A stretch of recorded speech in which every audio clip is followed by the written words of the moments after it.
Granblue Fantasy vs Rising is probably my favorite fighting game of the modern era, so I decided to choose this fighting game first to start a new section in the channel. Today, we're gonna check the negative reviews of the game and see why these people didn't like it. They have good arguments to dislike the game, or they just got angry after losing a match and decided it's the game's fault, or whatever this review is. Anyways, let's find out. Okay, so the first one that we're gonna see is from someone that has a decent amount of hours, and it says, a game with great potential, ruined by poor balance, and sweats and sweats who treat casual mode like it's their only purpose. When I play a game, I don't want to waste time on a bad one. Okay, so first of all, I feel like people are allowed to, like, even if they're good at the game, they're allowed to play casual matches, because sometimes you don't want to like grind rank. You just want to chill. Even if you're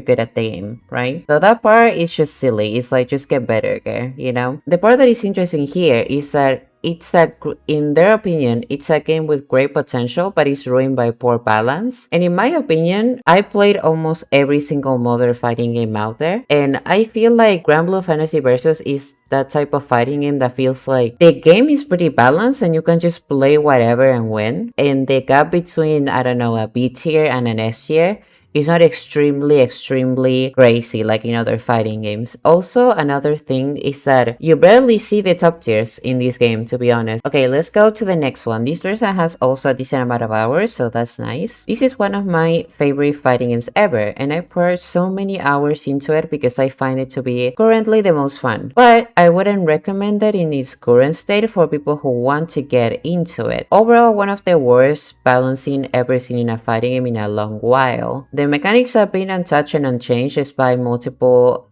people begging for changes, and rank has been consistently getting worse and worse, and it no longer feels rewarding or even good at reaching master and higher. I love this game, I want to support it, but currently not in a very healthy state. Okay, so another person complained about balance, but I think what I want to focus on is kind of like the second part of it, where it says the mechanics have been untouched, which, by the way, that's false. Things like 6XL and Break Counter have been nerfed compared to release. They're still good, obviously, and they're still part of the game, but it's true that they have been nerfed. And I think currently those type of things that were very annoying are like way better. I currently feel like they're okay. Like, honestly, they don't bother me anymore. And I used to like hate and like go crazy on stream about Break Counter because I was like the true hater of Break Counter. But now I don't get bothered by it. I feel like it's not extremely broken like before. I agree with the second part. Ranked has been consistently getting worse and worse because they changed the rank system, right? Which in my opinion, it was a good option because the little diamonds were very inconsistent. It's like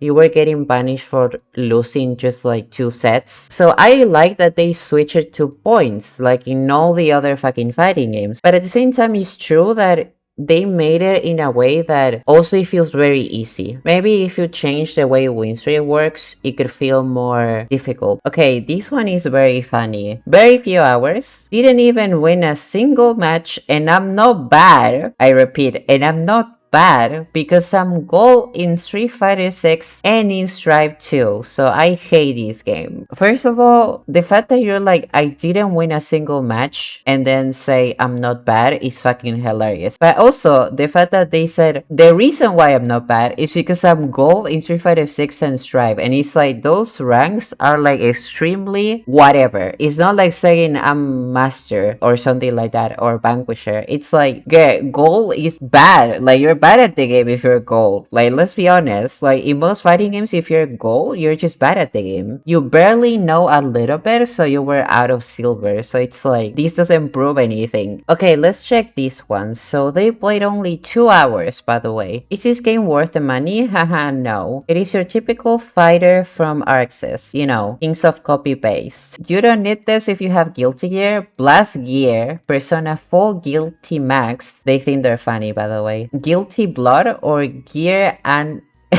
Gear Anna Hertz 3. This company is so boldly generic in fighting games and it's actually quite sad. But I don't feel like we need to like keep reading, right? Because like it's pretty obvious what they're going for, which is like Granblue Fantasy vs Rising doesn't have anything new. Don't play it, just go play whatever else that Arxis made in the past that you already bought, because like they just copy paste games and everything plays the same and everything is the same, so it doesn't matter. This person doesn't know anything about fighting games. Anything. If you play Guilty Gear Strive and then you go and play Granblue, the mechanics, the way to play the game, how aggressive one is or the other, how the defensive mechanics were, how like there's so many differences between Guilty Gear Strive and Granblue that is crazy. There's other examples, like for example BlazBlue. BlazBlue doesn't play like Guilty Gear or Granblue at all. I feel like Uni 2 is also like pretty different. Each fighting game that Arxis did has true identity, you know what I mean? I played almost every single modern game that they did, and honestly all of them feel different. Okay, and for the last one we're gonna go and read this one. One of the biggest problems with DLC characters is that people who don't buy them get shafted. I was returning after a several month break and with 9 new DLC characters, which everyone plays online with nowadays. I have to learn each character the hard way, and by the hard way that means fighting them online with absolutely no knowledge of how they work. This is because I can't even try them out in training mode. So how am I supposed to have the biggest idea of how they fight? We need to be able to sample DLC characters in training mode. I understand we shouldn't be able to play them outside of training mode until we buy them, but each character costs $8. I'm not spending that kind of money to just acquire some matchup knowledge. This will prevent people from ever returning to the game. Once they start getting their ass kicked online from DLC characters, they won't be having enough fun to buy them just to even out these scales. This is completely fair and true, and I've been saying for years that I feel like fighting games should allow you to love characters that you don't have. First of all, I think it's good for the company because like, what if, for example, I didn't care about a character, but then I try them in the training mode and I really like their gameplay, and I was like, okay, now I'm gonna buy this character that I thought I was not gonna be interested in. So that's like good for the company or the developers, right? But also from the game perspective, I feel like it's really good because I feel like it's kind of like a scam. The player shouldn't be forced to buy a character that they're not gonna play just because they have to learn the matchup. This review is completely fair. Fighting games should change this. We have a couple of examples. So 2XKO is a game that even if you didn't unlock the character yet, you're able to try them in the training mode. So we have 2XKO.